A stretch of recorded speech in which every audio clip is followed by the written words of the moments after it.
Science ఆంధ్రాలో ఎంతో important అని చెప్పడానికి నేను ఉదాహరణ చెప్తాను. ఒకప్పుడు నేను స్కూల్ పిల్లలతోటి టిబెట్ వెళ్ళాను. అక్కడ ఉన్న బుద్ధిస్ట్ సైట్స్ అన్నిటినీ పిల్లలకు చూపించాం. అక్కడ ఉన్న బుద్ధిస్ట్ ఇవాళ కూడా the chemistry capability of Nagarjuna గురించి మాట్లాడతారు. నమ్ముతారండి? They will still talk about the chemistry that Nagarjuna, who came from Andhra Pradesh, went up to Tibet to spread Buddhism. Chemistry గురించి వారికి ఉన్న మాస్టరీ గురించి టిబెట్ లో మాట్లాడతారు. That was Andhra Pradesh.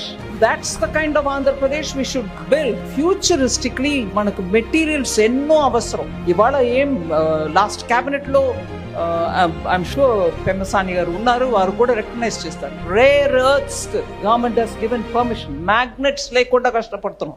Materials are coming from China are not coming from China. మనకి ఎంతో అడ్డు, ఎక్కడ పడితే అడ్లు. We are not able to get rare earths. అది ప్రాసెస్ చేయడం, అట్లాంటి మెటీరియల్ తయారు చేయడం కూడా సైన్స్ లో నిపుణ. You have to be a talented science person who can go on doing work. ఇట్లాంటి రేర్ ఎర్త్స్ యూస్ చేసి మెటీరియల్స్ తయారు చేయడం. So material science itself is a big thing. So ఆ టెంపర్మెంట్ మనం తీసుకురావడం చాలా ముఖ్యం.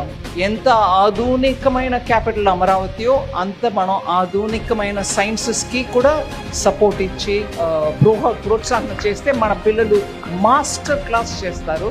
వాళ్ళ కోసం నా gratefulness for Institute of Astrophysics for coming in and doing this.